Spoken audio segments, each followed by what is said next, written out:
Segundo bloque de Sinónimo de Polemizar, y como decíamos en nuestra apertura, es el día del día después de las elecciones. Hay lecturas para hacer, la vida sigue, la vida continúa. Hay vida después de las elecciones. Hay vida después de las elecciones. Está con nosotros el diputado provincial Leandro Busato. Kiko.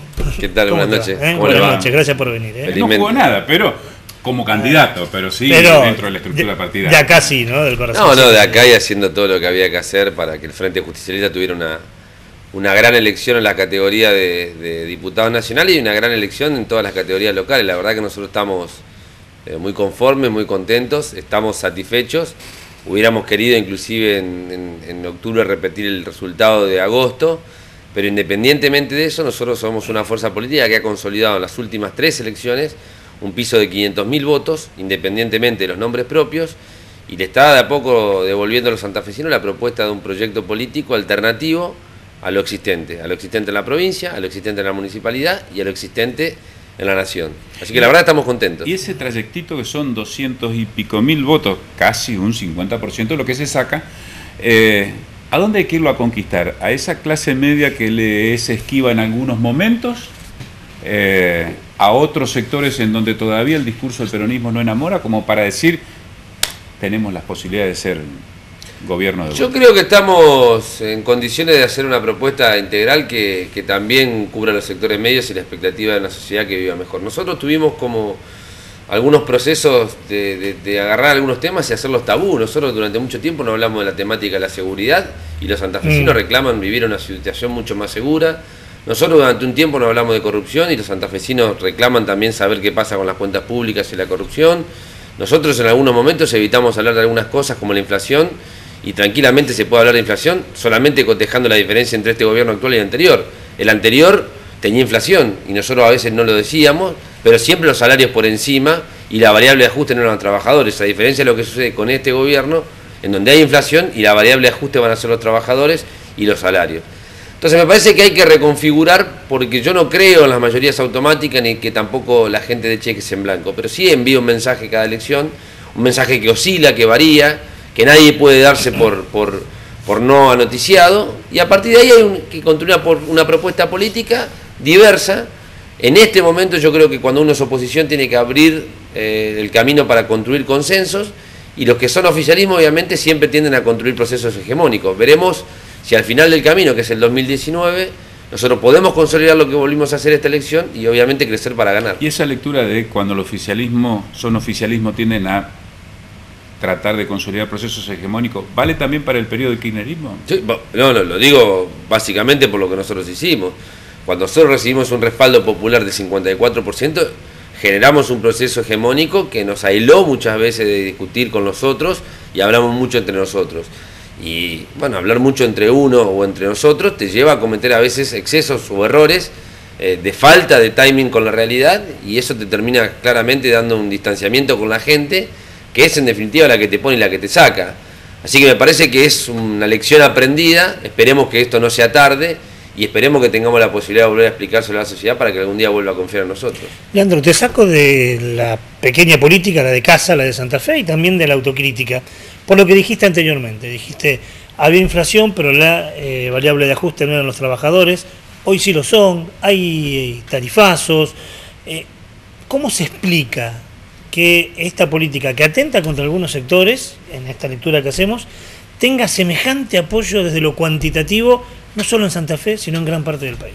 Yo creo que hay varios factores. A mí me parece que simplificar los análisis electorales a 48, 96 horas sería un error de parte de cualquiera de nosotros. Me parece que hay una minoría intensa en Cambiemos, que es claramente una minoría de clase, que es el sector vulgarmente conocido como el poder económico, que está beneficiado por estas medidas de gobierno y que va a apoyar siempre un gobierno clasista en ese sentido. ¿Cuánto es eso? Yo creo que es el 15, el 20% de la sociedad. Y después creo que hay un sector importante de la sociedad que no necesariamente comparte los intereses de clase con este gobierno, pero que está atravesada y conduce su voto por distintas cuestiones. La construcción mediática en la subjetividad es una, la sensación todavía de bienestar a pesar de las medidas es otra, la idea de que nosotros hemos hecho un montón de cosas mal y hay que evitar el pasado también es otra, y la de hablar de lugares comunes, de cosas como la revolución de la alegría y las cosas de los valores que nos hacen bien, también a veces es otra. Yo siempre le digo que algunos amigos son como cuando uno va al médico, no le gusta que le diga que está enfermo y prefieren o se enojan con el que a veces se los dice. Bueno, nosotros posiblemente confiamos en que la cuestión ideológica era lo que conducía mayormente el voto de la gente, y la verdad es que la gente no está provista siempre de decisiones ideológicas a la hora de votar. Entonces hay que mirar la composición del voto, hay que decir que no todo es lo mismo, ni que todo el que votó por Macri se equivocó o acertó. Eso es una valoración que uno tiene que hacer, y uno tampoco puede reconciliarse en las posiciones con la gente sobre la base de que el que te vota a vos está bien y el que te vota a vos está mal, ¿no? El que no te vota a vos está mal, ¿no? ¿Cómo vieron ustedes, por ejemplo, esto de análisis de la ciudad de Santa Fe, ¿no? En donde el Frente Justicialista gana la ciudad de Santa Fe en las primarias con una importante distribución? Cuando uno miraba el mapa de la ciudad de Santa Fe, una gran cantidad de seccionales quedaron en manos del justicialismo. Y ahora, al mirar la radiografía de las elecciones de medio término, no gana una seccional el peronismo. Una. Uno no dice, bueno, está bien, perdieron, pero no ganar una seccional. ¿Qué lectura hacen? Yo creo que hay una composición de 2 o 3 factores ahí. El primer factor es que la boleta única te impide que los procesos colectivos se sinteticen en procesos electorales. A ver si lo traducimos. Mira, cuando vos vas a votar, mucha gente va a votar por un candidato que no necesariamente cuando pierde con otro vota por el candidato, porque no está votando el partido, sino que hay una exacerbación de la figura. Entonces me parece que ahí la figura de Emilio Jatón fue una figura preponderantemente conocida, con una gran movilización de Marcos, recursos provinciales. Conocida. Sí, pero Marcos fue una persona que viene con menos rodaje en la política que Emilio, es una persona que está fuera de las estructuras del poder. Emilio en este momento es senador, y me parece que nosotros, bueno, de alguna u otra manera tuvimos dificultades para sortear una elección que se polarizó claramente entre la gestión municipal y la gestión provincial. Yo siempre dije, y lo sigo sosteniendo, que ahí no hay una diferencia ideológica, ahí hay una diferencia en la disputa de poder, porque hasta hace 2 años Corral era socio de Lifchi y ahora parece que fueran enemigos íntimos. Entonces, posiblemente nos faltó transmitir el mensaje, pero yo creo que en Santa Fe tuvimos dificultades para llevar adelante un proceso que nos distinga de las 2 grandes luchas que hubo o los 2 grandes aparatos que estuvieron en pugna, ¿no? No es fácil tampoco. Es el mismo análisis que haces pensando en Cantar, digo, que es una persona que no viene del riñón político o viene del riñón académico, entra a la política desde una función que es técnica y de repente aparece como candidato. Yo creo que en el caso de la lista de diputados nacionales, la gente se manifestó claramente plebiscitando una gestión en favor, en el caso de Santa Fe, de la gestión nacional, independientemente de quién era el candidato. Y en el caso nuestro, el Frente Justicialista optó por un programa de gobierno alternativo que fue el más votado. Esto de la grieta para mí es engañoso. Yo no creo que la gente vote por estar a favor o en contra de una grieta, sino que vota por un proyecto que lo convence. Hace 2 años que comenzó, y creo que tiene expectativa la gente en eso, o por volver a un gobierno que le permita tener una expectativa distinta a la que está generando. Esas 2 opciones estuvieron mayormente cristalizadas en el Frente Justicialista y en Cambiemos, independientemente de la persona de Cantar o de Rossi, digo, ¿no? ¿Y cómo se reconstruye esto que vos decís? No es grieta, pero que aparecen como pensamientos antagónicos, que uno entiende que más allá de los odios transitorios o las broncas transitorias que provoca, impide consensos.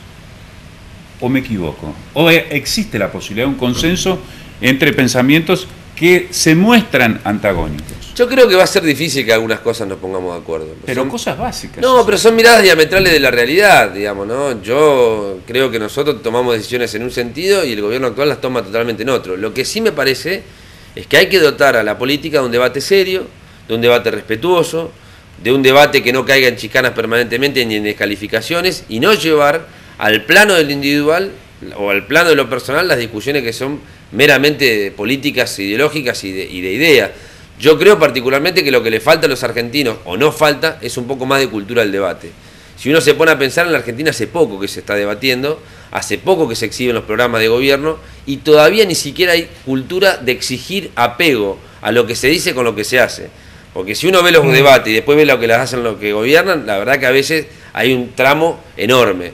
Me parece que nuestra democracia, que es joven todavía, tiene que aprender a convivir con estas tensiones. Yo no lo veo tan dramático.